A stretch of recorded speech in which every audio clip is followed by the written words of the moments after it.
وأشهد أن لا إله إلا الله وأشهد أن سيدنا محمدا رسول الله صلى الله عليه وآله وسلم وشرف وكرم وبارك وعلى صحابته والتابعين وتابعين بإحسان إلى يوم الدين وعلينا معه كل لمحة ونفس عدد ما وسعه الله. بالنسبة لكتاب نور اليقين نبقى في تسجيل والشمال والمعجزات والأخلاق. لما شرحت كتاب نور اليقين وسجلاته القناة التلفزيونية في مصر تسمى قناة الناس، هذه الفقرة هي ختام الكتاب الشمائل والمعجزات والأخلاق، كانت حوالي 6 حلقات من 70 حلقة، يعني الكتاب كله 70 حلقة والجزء ده 6 حلقات وتكمل 76 حلقة، موجود على اليوتيوب من يفصل العربية وممكن نرجع تاني. Bismillahirrahmanirrahim. Beliau menyampaikan bahwasanya untuk terkait dengan Nurul Yaqin, beliau itu apabila sudah mensyaratkan di channel namanya Nas Onan Nas itu di Mesir, dan beliau itu mengatakan kitab Nurul Yaqin ini ada 70 episode. Ada pembahasan yang terkait dengan syama'il dari Nabi SAW sebagaimana akhir dari kitab Nurul Yaqin itu hanya pada 6 episode saja. Jadi nanti silakan bagi yang bisa memahami bahasa Arab untuk membaca Nabimun, silakan nanti lihat di Onan Anas atau channel Anas, bisa dilihat di YouTube ataupun di channelnya pada Maulana Syekh Bisri, itu sudah semuanya ada, sudah diturunkan, sudah disiapkan semuanya. Itu 70 episode. Insyaallah الجزء الأول يبدأ لكم بقية هذا الكتاب حتى ينتهي، وإن كان هذا الجزء من الكتاب موجود تفصيله في كتاب الشفاء بتاع الكتب المستقبل، لكن الملخص أيضا Beliau menyampaikan bahwasanya insya Allah nanti Dr. Zaluri akan melanjutkan yang berkaitan dengan syama'il dari Nabi SAW pada akhir kitab Nurul Yaqin, meskipun itu hanya secara ringkas saja. Adapun secara lengkapnya adalah di dalam kitab Asy-Syifa fi Ta'rif Huquq al-Mustafa punya Qadi Imamiyah. وهذا الكتاب للقاضي عياض، وهو للقاضي عياض اسمه أبو الفضل عياض بن موسى اليحسبي رحمه الله تعالى ونفعنا الله بعلومه في الدارين آمين. وهو ولد رحمه الله في سنة 476 هجري، تحول جده إلى فاس ثم سكن سكنة، ولد في سكنة لكن هو أصلا أندلسي، يعني أجداده من الأندلس. جده سكن في فاس ثم تحول إلى مدينة سكنة وولد في سكنة الإمام القاضي عياض،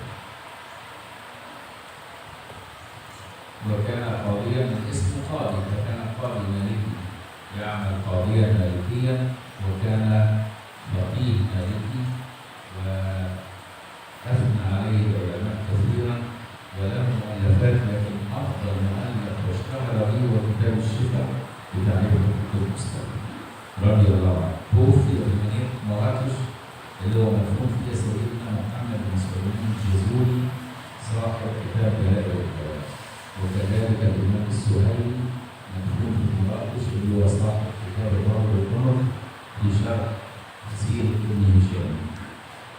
لما تروح مراكش في 7 مشايخ كبار أولياء مكرمين اسمهم ال7 رجال، فلما تروح إن شاء الله مراكش تسأل أهل مراكش فين ال7 رجال يزوروك، مهمين دول.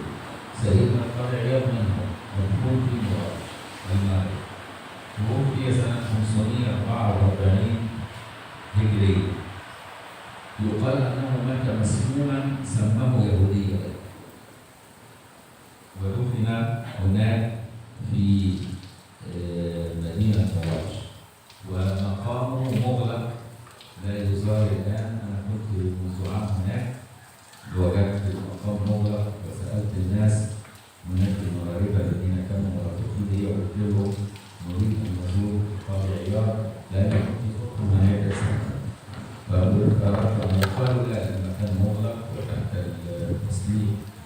قلت لهم نزور ولو من الخارج. فلما ذهبنا سبحان الله وجدنا الرجل الذي معه تصليح المقام معه المفتاح، فتح ودخل والحمد لله. وقرأنا هناك الفاتحة وقرأنا جزء بسيط من كتاب الشفاء عند المخارج. Bismillahirrahmanirrahim. Fadil Maulana menyampaikan bahwasanya Sayyidina Qadhi Iyad namanya Abdul Fadl Iyad Al-Yahsubi. Beliau itu dilahirkan pada tahun 476 Hijriah, yang mana asli beliau itu di Andalus. Aslinya adalah berasal dari Andalus, kemudian kakeknya itu pergi ke Fez, ke Maroko, kemudian tinggal di kota namanya Sarbat. Beliau Qadhi Iyad adalah merupakan seorang qadhi, seorang hakim Maliki yang ahli fikih. Banyak sekali mu'alafatnya, karangan-karangan beliau. Hanya saja yang paling afdol atau yang paling utama adalah kitab Asy-Syifa ini. Beliau itu meninggal pada tahun 544 di kota Marrakesh, sebagaimana Imam Jazuli juga meninggal dan dikuburkan di sana. Begitu pula dengan Imam As-Suhaili, yaitu pemilik kitab Ar-Rawdul Unuf, syarah daripada Sirah Ibnu Hisham. Jadi di kota Marrakesh itu terkenal dengan sab'at rijal, yaitu ada 7 tokoh, 7 ulama yang mana ketika kita ziarah ke sana itu ya bisa menziarahinya. Beliau menyampaikan bahwasanya katanya diriwayatkan Qadhi Iyad itu meninggal dalam keadaan terbunuh, diracun oleh orang Yahudi. Fadil Maulana beberapa kali ke makam Sayyidi Qadhi Iyad, cuma yang terakhir kali setahun kemarin itu beliau itu menemukan bahwasanya makamnya itu tertutup, sedang direnovasi. Nah, tetapi ketika Fadil Maulana ke sana dan bilang saya ingin ziarah ke Qadhi Iyad, gak bisa ke sana karena makamnya sedang direnovasi. Dia mengatakan, gak apa-apa, yang penting kita ziarah saja meskipun di depan. Nah, kemudian setelah Maulana datang ke sana, ternyata sudah ditunggu sama penjaga makamnya dan sudah disiapkan kuncinya. Akhirnya pada Maulana bisa masuk ke dalam, alhamdulillah, kemudian membaca surah Al-Fatihah, sebagaimana beliau juga membaca sedikit dari bagian kitab Asy-Syifa ini. وسبق أن شرحت هذا الكتاب المبارك في حي المنيا بالقاهرة بالواد القصر العين وجامعة القاهرة. حي المنيا كنت أسكن فيه 25 عام. شرحت كتاب الشفاء في 4 سنوات، مجلس أسبوعي ليلة الجمعة لمدة ساعتين أحيانا تصل إلى 3 ساعات ليلة الجمعة. يسموها أهل حي المنيا سهرة الجمعة. فكان يجتمع المسجد ويمتلئ ويتعشى الناس رز بلبن في أثناء المجلس، وكنت أجلس معهم لحوالي 2 ساعات على الأقل إلى 3 ساعات. مجلس أسبوعي انتهيت منه في 4 سنوات. مجلس شرح كتاب الشفاء بتعريف حقوق المصطفى بدأته سنة 96 وأنهيته بعد 4 سنوات وهو موجود على اليوتيوب. فلما انتقلت إلى حي المقطم وسكنت في المقطم سنة 2003 وبنيت مسجد الأشراف وبيتي هناك إن شاء الله تشرفونا فيه. أهل حي المقطم قالوا لي يا ليتك تشرح لنا الشفاء كما شرحته في المنيا نريد أن نسمع. فشرعت في شرحه مرة الشرح الثاني في 4 سنوات كل ليلة ثلاثاء في مسجد أبي بكر في حي المقطم ابتداء من 2003 حتى 2007. فلي شرحان على الكتاب موجود على اليوتيوب الشرحان، لكن المشهور الشرح الثاني الذي كان في المقطم. فإن شاء الله لما تدخل على اليوتيوب تسمع الشرح، ولازم تتعلم العربي علشان تعرف ايه تتعلم تفهم. وانتم عندكم أزاهرة كثيرين الحمد لله تعلموا العربية، فكل واحد يعرف العربية مسؤول إنه يسمعه ويبلغه للناس إن شاء الله. Bismillahirrahmanirrahim. Fadil Maulana menyampaikan bahwasanya sebab beliau itu mensyarahkan kitab Asy-Syifa ini yaitu di kota Almania. Kota Almania itu ya kalau dari Sayyidah Aisyah radhiyallahu anha itu kan sayyidahnya istri baginda Nabi. Ini Sayyidah Aisyah dari Imam Ja'far Shadiq yang berada di kota Kairo. Nah, itu beliau menjelaskan kitab Asy-Syifa ini selama 4 tahun, yaitu setiap malam Jumat ya antara 2 sampai 3 jaman, dan itu mereka namai atau para jamaah itu menamai dengan Sahratul Jumat, artinya lek-lekan malam Jumat. Nah itu mulai dari tahun 1996 sampai tahun 2000. Beliau alhamdulillah tinggal di Almania itu sekitar 25 tahun. Perlu diketahui bahwasanya di Almania ini yang beliau ngasto kitab di sana itu adalah merupakan masjid yang mana Imam As-Suyuti dulu ngajar di sana. Jadi masjid yang qadim. Terus kemudian pada tahun 2003 beliau pindah ke rumahnya yang sekarang, yaitu berada di kota Mokotong atau di Jabal Mokotong, yang mana Jabal Mokotong ini terkenal dengan makomnya para mulia. Sayyidina Ahmad bin Athaillah dirasakan dari Imam Abu Jamrah, kemudian Sadah Wafaiyah, kemudian masih banyak ulama-ulama lagi termasuk Imam Syafi'i, Ibnu Hajar Al-Asqalani, Uqbah bin Amir dan yang lain sebagainya itu berada di Jabal Al-Mokotong. Nah, beliau itu di bagian atasnya. Beliau diminta oleh penduduk Mokotong untuk mensyarah lagi kitab Asy-Syifa Qadhi Al-Ayat. Ya sebagaimana engkau menjelaskan mensyarahkan kitab ini, kami mohonlah dijelaskan juga di daerah Mokotong ini. Nah, akhirnya beliau mengkhatamkan kitab tersebut selama 4 tahun juga, yaitu setiap hari Selasa di Masjid Abu Bakar Siddiq. Nah, kemudian beliau menyampaikan bahwasanya ya kalian atau kita itu harus belajar bahasa Arab. Alhamdulillah kan di sini banyak yang belajar ke Al-Azhar. Ya, apabila bisa bahasa Arab atau mempelajari bahasa Arab, tolong kitab Asy-Syifa ini dijelaskan, dikajikan untuk para orang banyak.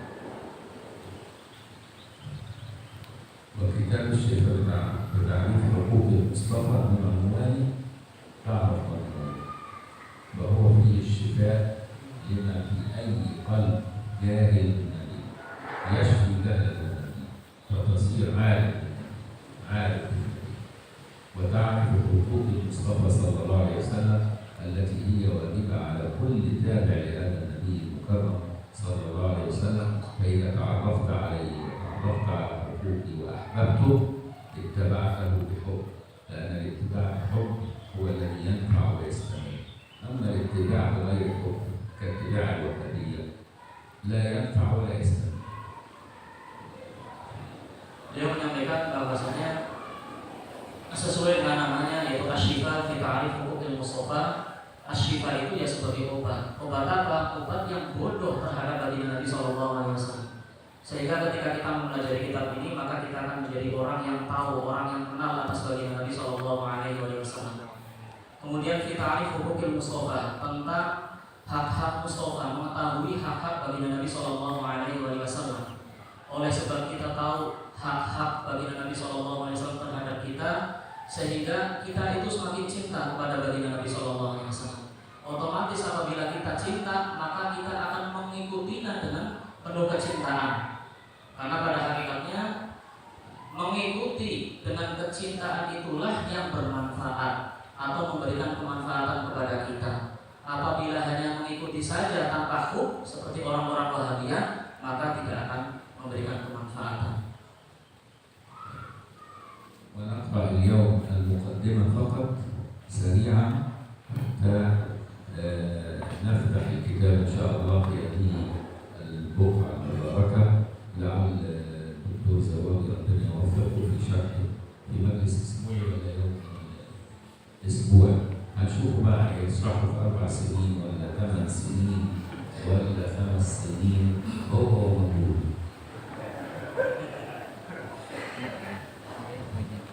Dia mengatakan insya Allah pertemuan kali ini kita akan membaca mukadimahnya saja. Setelah itu insya Allah akan dilanjutkan oleh Dr. Zawai. Ya, kita lihat Dr. Zawai akan menyelesaikan 4 tahun atau berapa tahun. Semoga bisa membaca kitab Asy-Syifa ini di Al-Buq'ah Al-Mubarakah, tempat yang mulia berkah ini. Allahumma amin ya rabbal alamin. يقول بالمقدمة بسم الله الرحمن الرحيم اللهم صل على محمد وآله وسلم. قال الفقيه القاضي الإمام الحافظ أبو الفضل عياض بن موسى بن عياض اليحصبي رضي الله عنه: الحمد لله المنفرد باسمه الأسمى المختص بالملك الأعز الأحمى الذي ليس دونه منتهى ولا وراءه مرمى الظاهر لا تخيل له ولا وهنا، والباطن تقدسا لا عدما، ووسع كل شيء رحمة وعلما، وأسبغ على أوليائه نعما عظما، وبعث فيهم رسولا من أنفسهم عربا وعجما، وأزكاهم محددا ومنا، وأرجحهم عقلا وحلما، وأوفرهم علما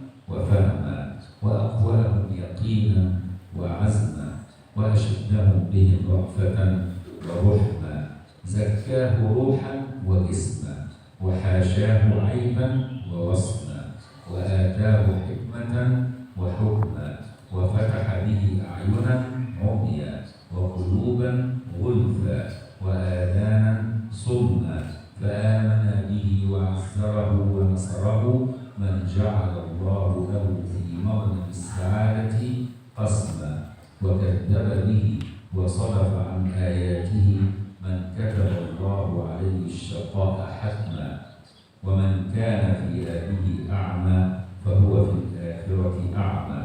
صلى الله عليه وسلم صلاة تنمو وتنمى، وعلى آله وسلم تسليما. أما بعد فصل الخطاب، كأنه يدخل في الموضوع. أما بعد، أشرق الله قلبي وقلبك بأنوار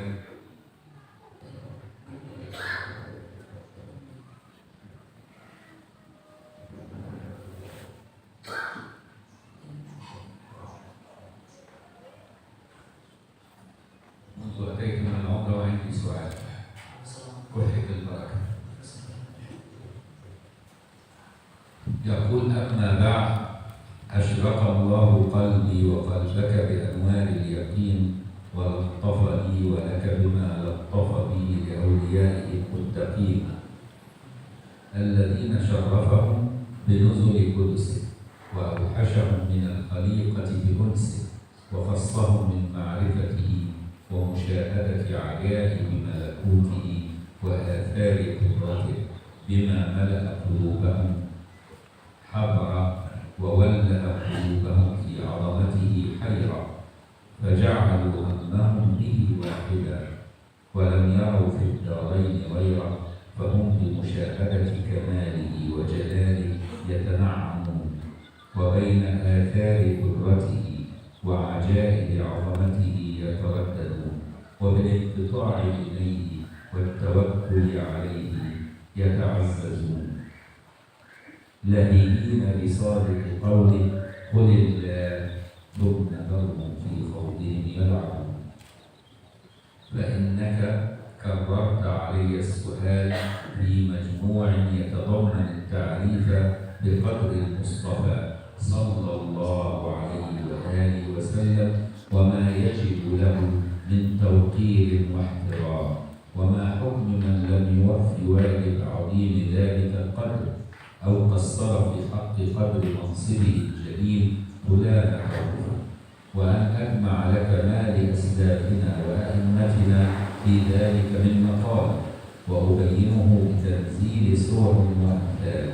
فاعلم أكرمك الله أنك حملتني من ذلك أمرا إمرا، وأرغبتني فيما أردتني إليه عسرا، وألقيتني بما كلفتني مرتقا صعبا، ملأ قلبي رعبا، فإن الكلام في ذلك يستدعي تقرير أصول وتحرير فصول، والكشف عن غوامض ودقائق من علم الحقائق، مما يجب للنبي صلى الله عليه وآله وسلم ويضاف إليه، أو يمتنع أو يجوز عليه. ومعرفة النبي والرسول والرسالة والنبوة والمحبة والخلة وخصائص هذه الدرجة العالية، وها هنا مآمها يحير فيها القطر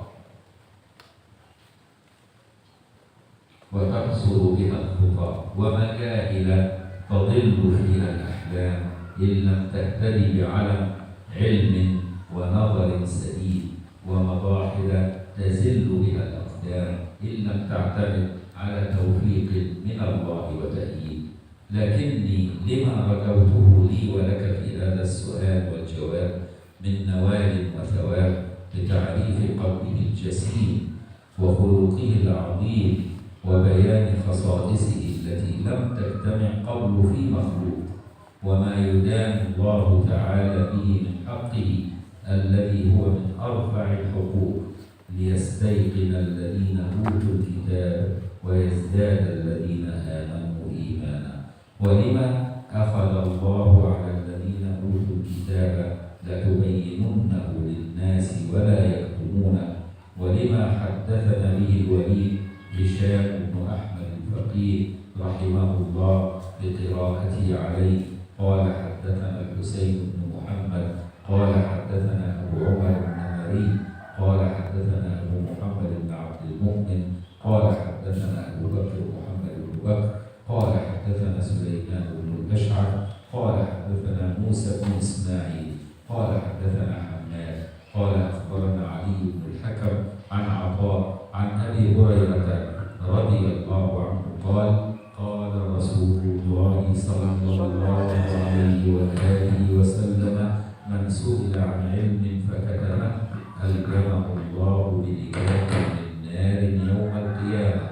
فبادرت إلى نكت مسفرة عن وجه الغرض مؤديا من ذلك الحق المفترض، واختلستها على استعجال لما المرء من صدده بشغل البدن والبال بما طوقه من مقاليد المحنة التي ابتلي بها، فكانت تشغل عن كل فرد ونفر وترد بعد حسن التقويم إلى أسفل سفل.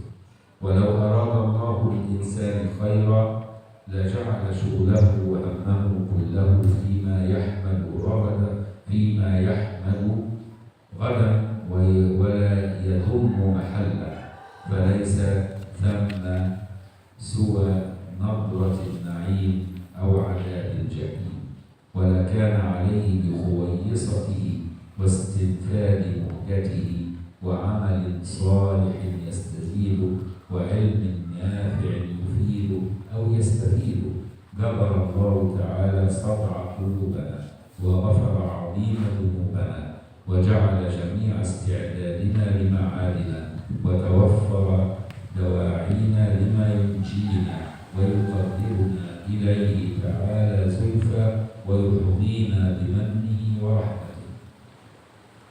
ولما نويت تقريبه ودركت تتويبه ومهدت تأصيله وخلصت تفصيله وانتحيت حصره وتحصيله ترجمته الشفاء بتعريف حقوق المصطفى، وحصرت الكلام فيه في أقسام 4.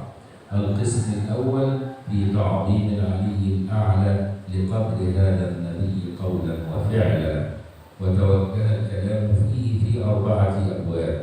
والقسم الثاني فيما يجب على الأنام من حقوقه عليه الصلاة والسلام، ويترتب القول فيه في 4 أبواب.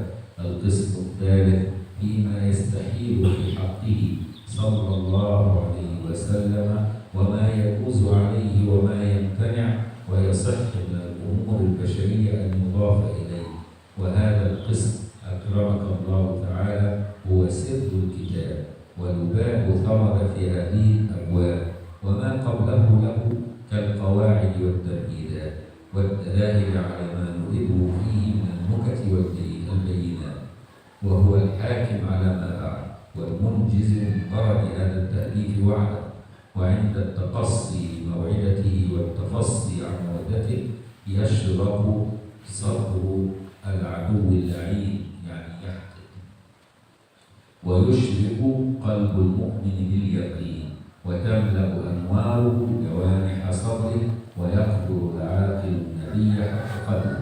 ويتحرر الكلام فيه في بابين: الباب الأول والباب الثاني. والباب الأول فيه 16 فصلا والثاني فيه 9 فصول. أما القسم الرابع في تصرف وجوه الأحكام على من تنقصه أو سبه صلى الله عليه وآله وسلم وينقسم الكلام فيه في بابين. الباب الأول في بيان ما هو في حقه سب ونقص من تعريض أو نص وفيه 10 فصول. الباب الثاني في حكم شانه ومؤذيه ومنتقصه وعقوبته وذكر استتابته والصلاة عليه ووراثته وفيه 10 فصول. وختمناه بباب ثالث جعلناه تكملة لهذه المسألة ووصلة للبابين اللذين قبله في حكم من سب الله تعالى ورسله وملائكته وكتبه وآل النبي صلى الله عليه وسلم وصحبه، واختصر الكلام فيه في 5 فصول.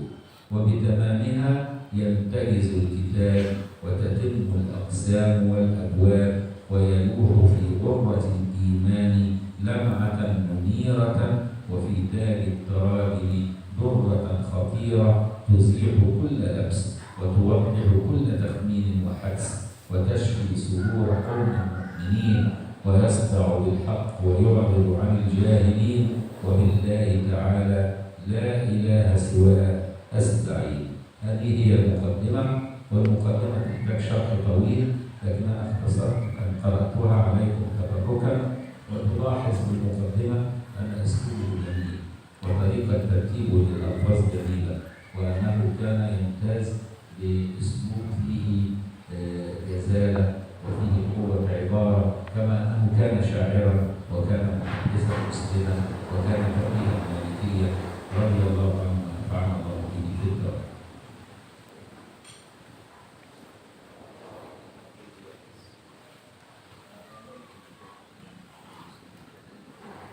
Beliau menyampaikan bahwasanya kali ini beliau hanya membaca secara sardan tabarukan, yang mana apabila kita lihat usul daripada Sayyidina Qadhi ayat ini adalah merupakan usulnya sangat mudah dengan gaya bahasa yang sangat sastra sekali.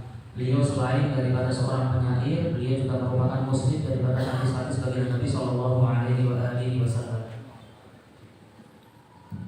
هذه مقدمة أنا شرحتها في حوالي 3 مجالس، كل مجلس ساعتين 6 مقدمات، لأن كل هي تحتاج إلى توضيح.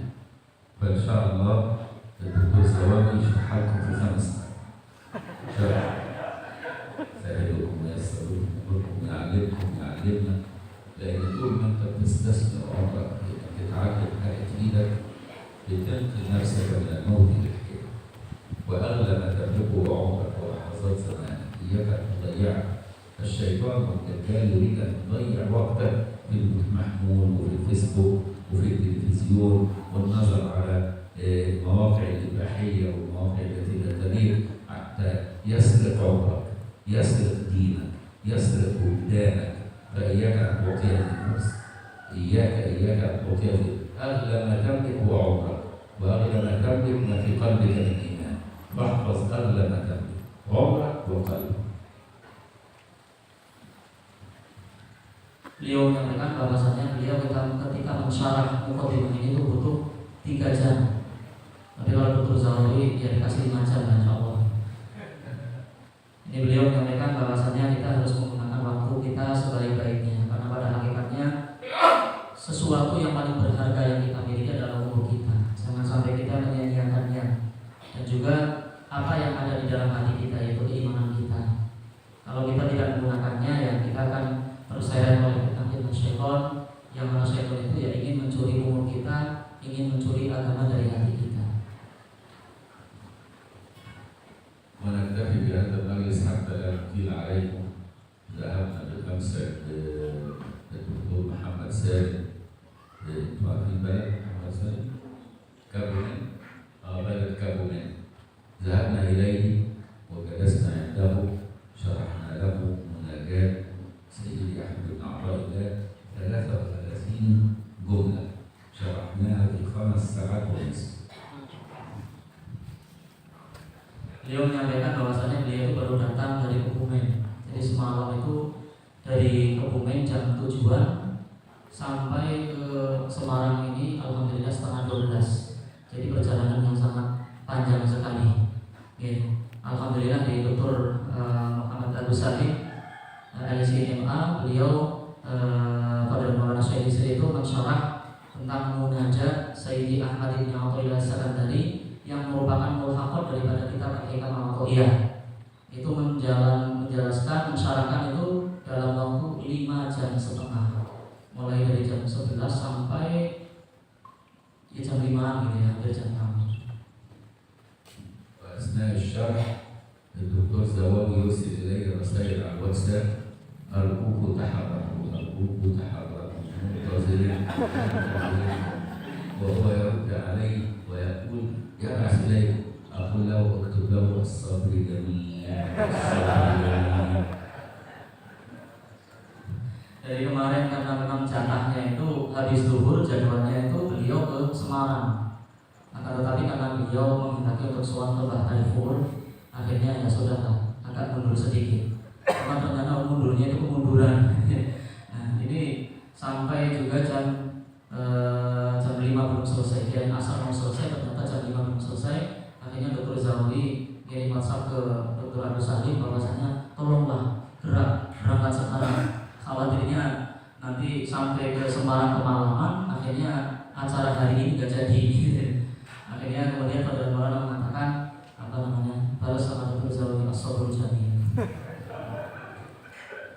وهذه الدروس الساعات موجودة على يتي بالترجمة لعبد الله ومحمد سالم، كانوا يترجمون باللغة، فممكن تطالعها على صفحتي الفيسبوك. دروس الخمس 3 مجالس ل5 ساعات بس، حوالي ساعتين قبل الظهر وبين الظهر والعصر وبعد العصر. ف3 مجالس تفتح المناجاة، تسمع الكلام العربي كما قلت، ثم تسمع بعد ذلك كلام الترجمة، فهي فرصة لك أيضا كأنك حضرت معنا درس الأمس إن شاء الله. وجزاكم الله. Beliau menyampaikan bahwasanya syarah daripada Munajat Sayyidi Ahmad bin Athaillah Sakandari itu jumlahnya 33, dan alhamdulillah itu sudah disyarah sama beliau dengan syarah yang sempurna, yang mana alhamdulillah ada terjemahannya, yaitu terjemahan Dr. Muhammad Agus Salim dan Al-Fakir. Silakan nanti kalau ada kesempatan untuk didengarkan karya-karya kalian itu, para hadirin itu hadir di majelis beliau kemarin. مكتوبة في كتاب الدرر النقية مناجاة سيدي أحمد بن عطاء الله، فهي من ضمن أوراق طريقته، مناجاة سيدي أحمد بن عطاء الله السكندري. فحاول إنك أنت تسمع شرحها حتى إذا قرأتها تكون فاهم معناها، لأنك عندنا نقرأها مرة في الأسبوع، كل يوم 2 نقرأها في مسجد الإشراق جماعة بعد صلاة الصبح، بعد الورد الأساس، وبعد الوظيفة الزروقية، وبعد المستمتعات. نقرأ مناجاة سيدي أحمد بن عطاء الله السكندري كل يوم 2 مرة في الأسبوع. فحاول إنك أنت تواظب على قراءتها مرة في الأسبوع، ولكن حاول تفهمها أولا، حتى إذا فهمتها كلما كررتها أشرق في قلبك أنوار هذه الكلمات المباركة. Beliau menyampaikan bahwasanya Munajat Sayyidi Ahmad bin Athaillah Sakandari itu juga dituliskan atau dilampirkan di dalam kitab Ad-Durrur An-Naqiyah, yang itu bisa di-download di Play Store. Kemudian ini adalah merupakan salah satu wirid thariqah kita yang mana melanggengkan membaca ini setiap hari Senin pagi. Jadi setiap Senin pagi itu di antara yang dibaca itu adalah merupakan Munajat Sayyidi Ahmad bin Athaillah Sakandari. Ini sebaiknya sebelum bacanya itu memahami dulu. Nah, cara memahaminya dengan menggunakan apa yang sudah disyarahkan oleh Fadilatul Maulana kemarin. Karena apabila kita membaca dan memahami apa isinya, itu hati kita itu menjadi semakin terang. Dibaca lagi semakin terang lagi dan semakin terang lagi. وأخيرا سعدت بلقائكم، ونرجو أن يتكرر هذا اللقاء كثيرا، وأن يجمعنا الله في مدينة الحبيب المصطفى صلى الله عليه وسلم وفي موسم الحج إن شاء الله، ويسر لنا الصلاة في المسجد الأقصى من قبل أن نتوفى، وأن يبلغنا رمضان في كمال العافية والصحة، ويعيننا على الصيام والقيام وتلاوة القرآن وإطعام الطعام كما عودنا.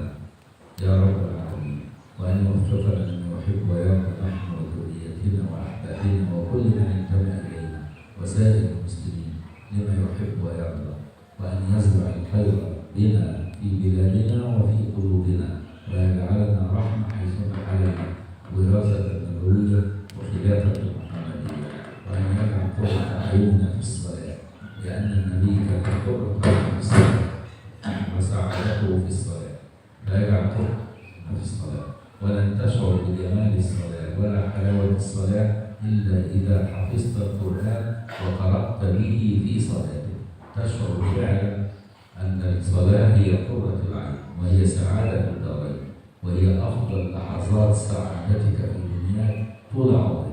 هي اللحظات التي تقف بين يدي الله قائما يناديك الله على لسانك بتلاوة كلامه، وهذا تشريف ما بعده تشريف، وتكريم ما بعده تكريم. فلا تحرم نفسك من حفظ القرآن ومن استعمال ما تحرص فيه صلاتك. فإياك أن تصلي صلاة روتينية تقرأ الفاتحة وسورة قصيرة في كل ركعة هي في كل صلاة، فتصير الصلاة فيها نوع من الملل وعدم الحضور. Beliau menyampaikan bahwasanya akhiran beliau sangat gembira sekali, sangat berbahagia sekali dengan pertemuan ini, dan beliau berharap semoga pertemuan ini terus berulang kembali. Allahumma amin ya rabbal alamin. Beliau mendoakan semoga kita nanti ketemu di haji. Allahumma amin ya rabbal alamin. Semoga kita bisa sholat di Masjidil Aqsa. Semoga kita diberkahi sehingga bisa masuk ke bulan Ramadan, bisa beribadah dengan sholat tarawih, bisa beribadah dengan berpuasa, membaca Al-Quran, kemudian menggunakan atau membaca Al-Quran ini di sholat-sholat kita. Semoga kita menjadi orang yang hafal Al-Quran, memahami makna Al-Quran, dan menggunakan sholat dengan Al-Quran, menggunakan Al-Quran itu di dalam sholat-sholat kita. Karena pada hakikatnya yang namanya sholat itu nikmatnya adalah ketika kita membaca Al-Quran, ketika kita memahami Al-Quran, ketika kita menggunakan Al-Quran itu sebagai wasilah untuk kita bermunajat kepada Allah Subhanahu wa Ta'ala. Ini adalah merupakan kemuliaan yang tidak ada taranya. Kenikmatan Al-Quran, kenikmatan sholat itu adalah sekali lagi ketika kita menjadikan Al-Quran yang sudah kita hafal itu di dalam sholat-sholat kita. Ini saya nambahin sedikit bukan terjemahan. Beliau itu adalah merupakan orang yang istiqomah di dalam membaca Al-Quran. Beliau adalah orang yang hafal Al-Quran. Setiap minggu itu minimal 1 kali hafal, setiap minggu itu 1 kali khatam.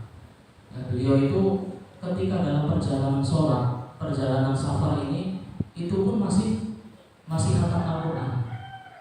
Ketika sampai di Zawiyah Ar-Rawdah kemarin di villa di Cikombong itu, panggilan mulanya itu sudah mulai surat Al-Baqarah. Ini berarti sudah selesai Al-Qurannya. Nah ini tadi bagi surat apa? Ibnu Zawawi. Surat Al-Maryam. Surat apa namanya? Surat Maryam. Nah ini berarti sudah mau selesai lagi. Baru beberapa hari perjalanan. Jadi setiap kali perjalanan itu ya saya di belakang itu nggak pernah ngajak ngobrol, kecuali beliau yang mulai duluan. Setelah sampai habis muhadharah, saya langsung tidur capek di mobil karena masih melanjutkan perjalanan. Belajar beliau enggak, jadi langsung Allahu Akbar. Ketika Allahu Akbar saya bangun-bangun, beliau masih sholat. Saya tidur lagi, bangun lagi, beliau masih sholat. Sampai ke tempat tujuan itu beliau kadang baru assalamualaikum. Nah ini masya Allah. Ya, artinya Allahu'alaikum. Yang saya tidak pernah melihat yang demikian di mana di dalam menjaga Al-Quran, menggunakan Al-Quran. Dia mengatakan bahwasanya sholat itu yang menggunakan Al-Quran. Ketika sholat di dalam perjalanan itu boleh kita menghadap kemana saja. Itu kalau memang sholat sunnah, berbeda dengan sholat fardu, itu harus turun dan menghadap ke kiblat. Tapi kalau sholat sunnah menghadap kemanapun, beliau itu sambil nyetir, baik itu nyetir sendiri atau kadang naik disetiri, itu beliau tetap sholat. Gitu ya, dengan harokat yang tentunya tidak sampai membuat nabrak yang di depannya, gitu ya. Nah ini beliau adalah merupakan orang yang demikian. Ini kalau boleh saya tambahkan, ini madhabnya Imam Al-Istafri. Wallahu a'lam. ومن لم يستطع حفظ القرآن بسبب مشاغل كثيرة أو شيء من هذا، له أن يقرأ من المصحف وهو في الصلاة، في صلاة النوافل. صلاة النوافل له أن يفتح المصحف كذا ويقرأ وجهه القرآن في الصلاة. يعلم أن عبادة النبي أغلبها كانت صلاة. كان يأخذ جزء كبير من يومه الغالي، ولحظات النبي في الدنيا كانت ساعات من يومه مصلي صلى الله عليه وسلم.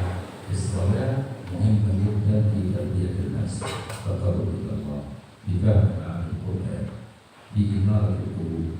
الله سبحانه وتعالى يقول الحديث: يا أيها المزمل قم الليل إلا قليلا، أي قم صلي الليل. قم الليل إلا قليلا نصفه أو انقص منه قليلا أو زد عليه ورتل القرآن ترتيلا، أي حال قيامك للصلاة. قم الليل أي قم صلي الليل. قم الليل إلا قليلا أي قم صلي الليل. والنبي نفذها طول عمره، لا يفوته صلاة الليل في سفر ولا حضر ولا في مرض، حتى لو فاته صلاة الليل يقضيها وقت الضحى صلى الله عليه وسلم. Beliau menyampaikan bahwasanya apabila yang tidak hafal Al-Quran, ini silahkan membaca Al-Quran di dalam sholat. Yang penting yang di dalam sholat sunnah. Apabila kita lihat kehidupan baginda Nabi Shallallahu Alaihi Wasallam yang begitu sibuknya, begitu pentingnya kegiatan-kegiatan baginda Nabi Shallallahu Alaihi Wasallam, itu tidak pernah terlepas minimal itu 6 jam untuk sholat, 6 jam itu untuk membaca Al-Quran di dalam sholat-sholatnya. Nah, ini beliau mengatakan bahwasanya yang namanya sholat itu adalah merupakan ibadah yang sangat besar sekali, merupakan cara kita bertakarub, mendekatkan diri kita kepada Allah Subhanahu Wa Taala. Dengan sholat hati kita menjadi terang, dengan sholat hati kita itu menjadi mutmainnah. Di dalam Al-Quran dikatakan ya ayyuhal muzammil, kemudian apa? Qumil laila illa qalila, qumil laila illa qalila. Nah, bagi Nabi SAW adalah merupakan orang yang paling mengamalkan daripada ayat ini. Dan memang benar bagi Nabi SAW itu tidak pernah meninggalkan sholat, yang mana sholat bagi Nabi itu menggunakan ayat-ayat Al-Quran, selalu khatam berkali-kali. Nah, ini dilaksanakan bagi Nabi SAW dengan segala kesibukannya, baik itu beliau dalam keadaan safar ataupun dalam keadaan di rumah, baik dalam keadaan sehat ataupun dalam keadaan sakit. Jadi sekali lagi bahwasanya minimal itu katakan kita menggunakan membaca Al-Quran itu di dalam kehidupan kita sehari-hari minimal itu 6 jam. Allah. وأخيرا جزاكم الله خير. اتفقنا أننا ننهي الدرس بالواحدة ونصف، أنا واحدة ونصف و5 دقائق، فنكتفي بهذا حتى لا نثقل عليكم، ونسأل الله سبحانه وتعالى أن ينفعنا وأن ينفعكم بما نصحكم به، وأن يجعلنا عاملين بما نصح. فإياك أن تنصح وأنت لا تعمل، لأنه كبر مقتا عند الله أن تقولوا ما لا تفعلون، فلا بد أن تكون ملتزم بما تأمر الناس به. فنسأل الله أن يجعلنا ملتزمين مستقيمين على ما ننصح به الناس، وأن يجعل ظاهرنا صالح وباطننا أصلح يا رب العالمين، وأن يغفر ذنوبنا وذنوبكم، وأن ييسر لنا أمرنا وأمركم وأمور كل المسلمين في كل بلاد المسلمين، يجمع شغلهم ويرفع رايتهم ويولي علينا وعليهم خيارنا، ولا يولي علينا شرارنا، وينصرنا على أعدائنا النفس والشيطان والمسيح الدجال وإبليس وشياطين الإنس والجن، ينصرنا على ذلك كله، وما النصر إلا من عند الله. وجزاكم الله خير. سبحان ربك رب العزة عما يصفون، وسلام على المرسلين، والحمد لله رب العالمين.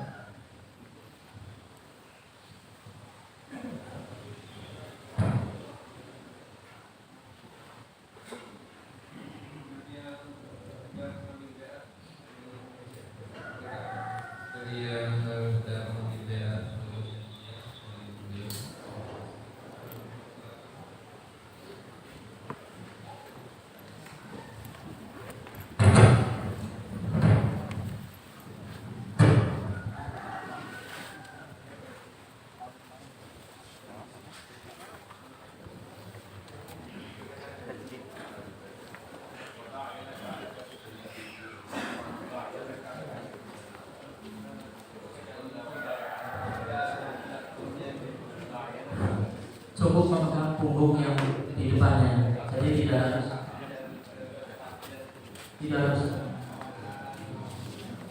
alhamdulillah.